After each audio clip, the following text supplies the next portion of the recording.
বিসমিল্লাহির রহমানির রহিম। কাবা শরীফ কেন কাপড়ে ঢাকা হয়? পবিত্র কাবা শরীফকে যে কালো রেশমি কাপড় দিয়ে ঢেকে রাখা হয়, একে আরবিতে কিসওয়াহ এবং বাঙালি মুসলিম সমাজে গিলাফ বলা হয়। কাবা শরীফকে কাপড় দিয়ে আবৃত করার পেছনে ঐতিহাসিক, ধর্মীয় ও সম্মানসূচক বেশ কিছু কারণ রয়েছে। কাবা শরীফকে গিলাফ দিয়ে ঢাকা ইসলামের ইতিহাসে অত্যন্ত প্রাচীন একটি ঐতিহ্য। জাহিলি যুগ, ইসলামের আগমন থেকে শুরু করে আজ পর্যন্ত কাবাকে সম্মান ও মর্যাদার প্রতীক হিসাবে গিলাফ দিয়ে আবৃত করা হচ্ছে।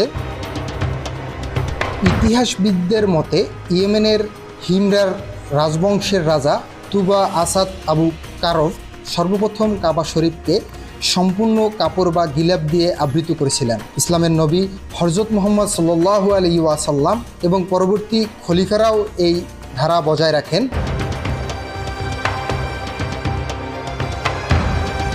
কাবা শরীফ একটি উন্মুক্ত স্থানে অবস্থিত। ঝড়, বৃষ্টি, ধুলাবালি এবং তীব্র রোদের হাত থেকে কাবার মূল দেয়াল ও পাথরকে রক্ষা করতে এই গিলাফ একটি সুরক্ষা কবচ হিসেবে কাজ করে। বর্তমানে সৌদি আরবের মক্কায় অবস্থিত বিশেষ কারখানায় খাঁটি রেশম এবং সোনারূপার সুতো দিয়ে এই গিলাফ তৈরি করা হয়। প্রতি বছর জিলহজ মাসে হজের সময় কাবার পুরনো গিলাফ বদলে নতুন গিলাফ পরানো হয়।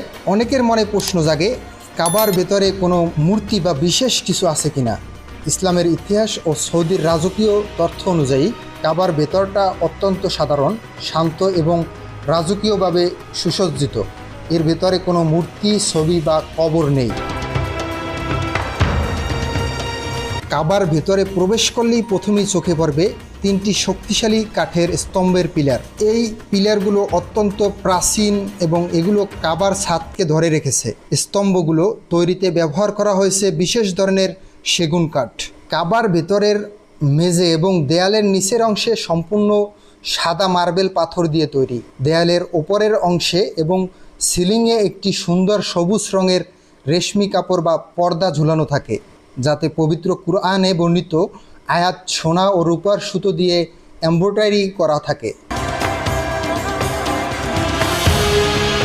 কাবার ভেতরে প্রবেশকারী যে কোনো দিকে মুখ করে নামাজ পড়তে পারেন, কারণ পুরো পৃথিবী কাবার দিকে মুখ করে নামাজ পড়ে। তবে কাবার ভেতরে একটি নির্দিষ্ট স্থান বা মার্বেল পাথর চিহ্নিত করা আছে। মহানবী হযরত মুহাম্মদ সাল্লাল্লাহু আলাইহি সাল্লাম কাবার ভেতরে প্রবেশ করে নামাজ পড়ছিলেন।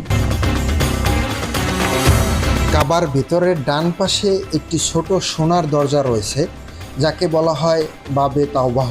এই দরজাটি দিয়ে মূলত কাবার ছাদে ওঠার একটি সিঁড়ি রয়েছে। কাবার ছাদ পরিষ্কার বা মেরামতের কাজে এটি ব্যবহার করা হয়। কাবার ভেতরে সবসময় একটি সুগন্ধিময় পরিবেশ বজায় রাখা হয়। প্রতি বছর কাবার ভেতরে দেয়ালগুলো জমজমের পানি এবং খাঁটি গোলাপ জল ও উট দিয়ে ধোয়া হয়।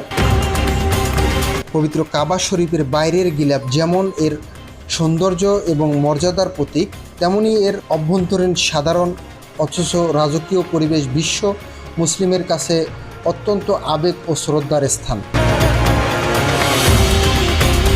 কাবার ভেতরের সরলতা মূলত ইসলামের মূল শিক্ষা। একেশ্বরবাদ এবং অহংকারহীনতার কথাই মনে করিয়ে দেয়। মোহাম্মদ আল আমিন, ইউরোপিডি, দেশ ও প্রবাস।